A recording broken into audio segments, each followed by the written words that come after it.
ہمارا کام 3 سیکشنز میں جاری تھا۔ پہلا سیکشن تھا ریسکیو کا، اس میں لوگوں کو ریسکیو کرنا، پانی سے نکالنا، جو درختوں پر پولز پر تھے، لوگ گھروں میں معصور تھے، ان کو نکالنا، ان لوگوں کو نکالا ہے۔ اس کے بعد دوسرا سیکشن تھا کہ ان کی خوراک اور رہنے کا بندوبست کرنا۔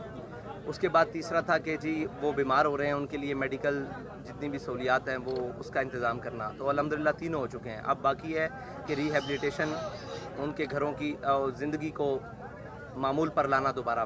اس کے لیے تحریک لبیک پاکستان ایک جامع پلان بنا رہی ہے کہ جتنے بھی متاثرین ہیں، پہلے تو جن کے متاثرہ گھر ہیں ان کی تعمیریں، جو صفحہ ہستی سے مٹ چکے ہیں ان کی تو تعمیریں نو ہوگی، لیکن جو گر چکے ہیں یا جن کا کچھ حصے نقصان ہوا ہے ان کی مرمت کے لیے تحریک لبیک پاکستان کی ٹیم موجود ہے۔ یہاں ہمارے چٹھا صاحب بھی موجود ہیں۔ ان لوگوں نے دوبارہ سے کام، یہ علامہ صابری صاحب کی قیادت میں دوبارہ ان کے گھروں کی مرمت شروع کروا دی ہے اور کافی ساری جگہ کام شروع ہو گیا ہے۔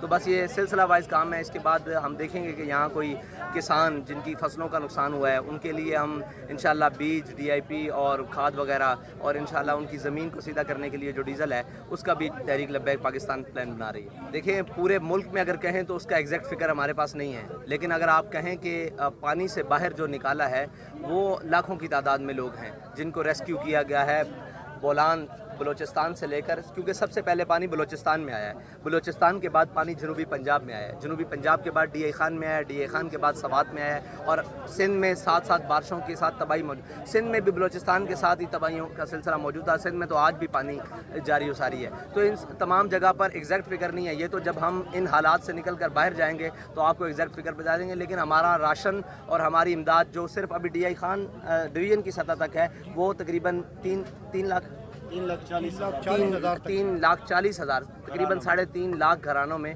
ہمارا راشن جا چکا ہے، تقسیم ہو چکا ہے، اور 35 لاکھ مطلب نقد کی صورت میں ہو، امداد کی صورت میں ہو، خیمہ بستیوں کی صورت میں ہو، یہ ہم اتنے لوگوں تک ہم نے ٹارگٹ کیا ہے جو ڈی اے خان کا ایک ڈویژن ہے۔ تو کوئی انٹرنیشنل اور نیشنل جو ریاستی وسائل ہیں ان سے کہیں سے بھی فنڈ نہیں آیا۔ ہم نے اپنی قوم کے سامنے ایک دکھ رکھا قوم کا کہ آپ کے ہی بھائی بلوچستان میں، پورے پاکستان میں، سندھ میں، خیبر پختونخوا میں، اوپر سوات میں، نیچے بہت ساری جگہوں میں کہ یہ سیلاب سے متاثر ہیں۔ تو ہمارے لڑکوں نے، ہمارے کارکنان نے، ہمارے ذمہ داران نے کیمپس لگائے پورے پاکستان میں، مختلف چوکس میں۔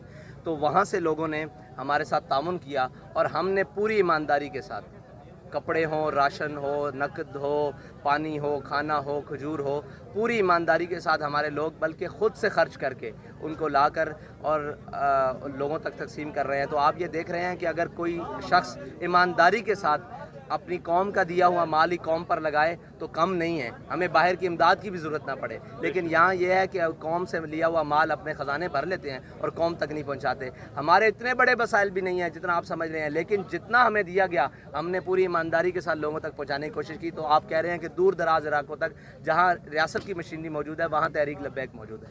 کیوں سوئی ہوئی ہے، اس کی وجہ یہ نہیں ہے کیوں سوئی ہے، ان کا یہ مقصد ہی نہیں ہے، ان کی سیاست کا مقصد خدمت نہیں ہے، ہماری سیاست کا مقصد خدمت ہے۔ علامہ اقبال نے کہا کہ سروری در دین ما خدمت گری است، عدل فاروقی و فقر حیدری است۔ علامہ اقبال کہتے ہیں کہ ہمارے ہاں جو سیاست کا تصور ہے نا وہ قوم کی خدمت کا ہے، اور میرے آقا و مولا صلی اللہ علیہ وسلم نے فرمایا قوم کا سردار قوم کا خادم ہوتا ہے۔ ان کے نزدیک یہ بات نہیں ہے خدمت والی، وہ یہ کہتے ہیں کہ ان کے پاس اس وقت وسائل موجود ہیں جب انہیں ایم پی ایز یا سینیٹرز یا ایم این ایز خریدنے کا وقت ہو، ان کے پاس بہت سارے وسائل ہیں، تب وہ 2.5 ارب 2 ارب میں سینیٹر خریدتے ہیں، 50 کروڑ میں ایم این ایز خریدتے ہیں، آپ کے سامنے خرید و فروخت ہوئی ہے۔ اس منڈیوں کے لیے ان کے پاس پیسے ہیں، اور یہ یاد رکھنا کہ جو جہاں کا پیسہ ہو وہیں لگتا ہے۔ قوم کے لیے خالص اور پاک پیسہ چاہیے، وہ ہمیں قوم نے دیا ہے اور ہم ان کے اوپر خرچ کر رہے ہیں۔ یہ بددیانت لوگوں کا کام ہی نہیں ہے، نہ اللہ ان سے لے سکتا ہے ایسا نیک کام، یہ اچھے لوگوں کا کام ہے اور اچھے لوگوں کا۔ دیکھیں عمران خان صاحب کو تو پہلے اپنے گریبان میں جھانکنا چاہیے نا کہ ایکسٹینشن کس نے دی تھی؟ تحریک لبیک نے دی تھی۔ ایکسٹینشن کے لیے ووٹ کس سے مانگا تھا؟ باقی پارٹیوں سے تحریک لبیک نے مانگا تھا، نون سے اور پی ایم ایل این سے، عمران خان صاحب نے مانگا تھا نا۔ تو یہ تو ایک علیحدہ موضوع ہے۔ اور آپ نے کہا کہ آرمی، دیکھیں ملک کا جو بھی ادارہ ہے وہ ہمارا ادارہ ہے، وہ اس قوم کا ادارہ ہے، وہ عمران خان کے باپ کا ادارہ نہیں ہے، وہ عمران خان کا ادارہ نہیں ہے۔ اس کے بارے میں عمران خان کو یہ نہیں کہنا چاہیے کہ ملک کے ادارے کیا کر رہے ہیں، عمران خان کو اپنی 2.5 سالہ کارکردگی سامنے رکھنی چاہیے کہ میں نے ملک کے لیے یہ کیا ہے۔ ٹھیک ہے، وہ ادارے ہیں، اگر ملک کا ادارے کے بارے میں اس طرح کی باتیں کرے گا اور ملک کے دفاع کو نقصان پہنچائے گا تو وہ عمران خان کا نقصان نہیں ہے، وہ اس ملت اور قوم کا نقصان ہے۔ رہی بات سیاست میں ان کی مداخلت، تو وہ ہم پہلے دن سے اس کے مخالف ہیں کہ فوج کی سیاست میں مداخلت، اسٹیبلشمنٹ کی سیاست میں مداخلت بالکل نہیں ہونی چاہیے۔ گاڑیاں تقسیم ہو رہی ہے، 20 گاڑیاں، یہ ہمارے سید تقی الرحمن شاہ صاحب ہمارے وسطی پنجاب نے خود اپنے ہاتھوں تقسیم کیا 20 گاڑیاں، تقریباً 6-7 دیہات جو وہاں پر متاثر ہیں، جی 26 لاکھ کا سامان انہوں نے تقسیم کیا وہاں پر۔ تو اب آج بھی 6 گاڑیاں جا چکی ہیں۔